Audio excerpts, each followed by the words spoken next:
Gas nih. Bismillahirrahmanirrahim. Assalamualaikum warahmatullahi wabarakatuh. Waalaikumsalam warahmatullahi wabarakatuh. Kami dari kelompok 3 di sini akan menjelaskan tentang materi file service terdistribusi. Untuk materi awalnya kepada Saudara Reza Pahlevi saya persilahkan.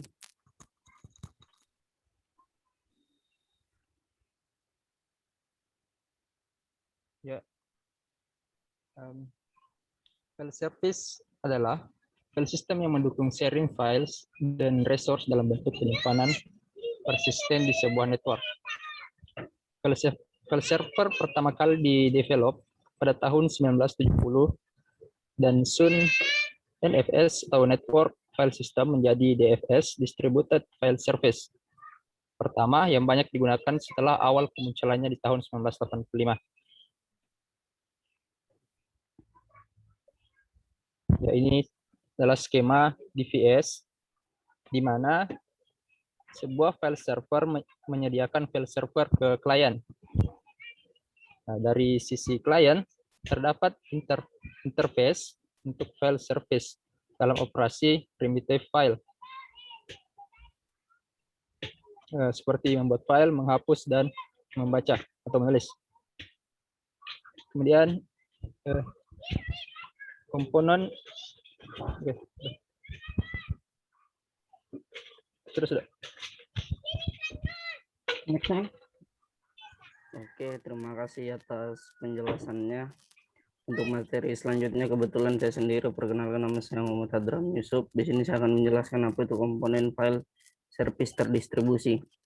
Di sini ada 3. Yang pertama naming service, file service, lalu directory service.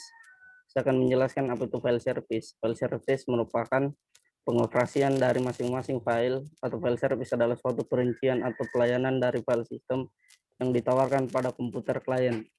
Sedangkan directory service merupakan manajemen atau pengaturan direktori, sebuah service yang digunakan untuk menghubungkan semua resource yang ada pada jaringan lain, berperan semacam sebuah buku telepon raksasa seperti itu. Lalu untuk next slide, saya akan menjelaskan apa itu naming service. Jadi naming service ini seperti penamaan pada suatu file. Misalnya file dapat dipindahkan tanpa penggantian nama. Hal yang umum untuk penamaan direktori: 1. mesin plus nama page EG garing machine garing pad atau machine sama dengan pad. Yang kedua, mounting file, sistem secara remote ke dalam hierarki local file. Yang ketiga, single namespace yang sama pada semua mesin. Lalu ada dua level penamaan. Yang pertama nama simbolik yang dilihat user dan nama binary yang dilihat oleh sistem. Ya, itulah tadi yang saya dapat jelaskan. Untuk materi selanjutnya saya serahkan kepada Saudara Fajar. Kepada Saudara saya persilahkan. Oke, terima kasih. Perkenalkan, nama saya Fajar NIM S1181060. Di sini saya akan menjelaskan apa itu interface service. Nah, interface service bertanggung jawab untuk semua rincian pelaksanaan yang dibutuhkan untuk melakukan komunikasi ini. Rincian tersebut termasuk, tetapi tidak terbatas pada yang pertama itu network protokol. Interface service harus merangkum semua aspek dari network protokol yang digunakan untuk komunikasi antar konsumen dan pelayan. Sebagai contohnya, anggaplah layanan terkena konsumen melalui HTTP melalui jaringan TCP garing IP.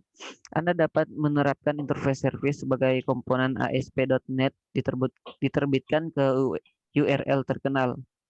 Komponen ASP.NET menerima permintaan HTTP, ekstrak informasi yang dibutuhkan oleh layanan untuk memproses permintaan tersebut, memanggil implementasi layanan, paket respon layan, dan mengirim respon kembali ke konsumen sebagai respon HTTP. Yang kedua itu ada data format, yaitu untuk menerjemahkan interface service konsumen antara format data dan format data yang diharapkan layanan. Sebagai contoh, konsumen eksternal untuk perusahaan dapat menyediakan data dan menginginkan data yang berada dalam format XML yang sesuai dengan skema standar industri XML. Yang ketiga ada security. Interface service harus dipertimbangkan batas kepercayaan sendiri. Konsumen yang berbeda mungkin memiliki persyaratan keamanan yang berbeda. Jadi, semua tergantung interface service untuk melaksanakan konsumen spesifik persyaratan seperti apa.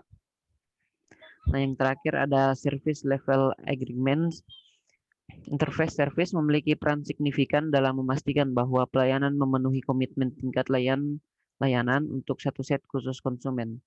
Interface service dapat mengimplementasikan caching untuk meningkatkan waktu respon dan mengurangi konsumsi bandwidth.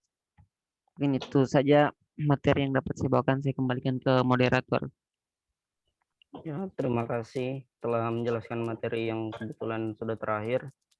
Jadi itulah tadi hasil presentasi dari kelompok kami, yaitu kelompok 3. Kurang dan lebihnya mohon dimaafkan. Saya tutup dengan ucapan wabillahi taufik wal hidayah. Wassalamualaikum warahmatullahi wabarakatuh. Waalaikumsalam warahmatullahi wabarakatuh.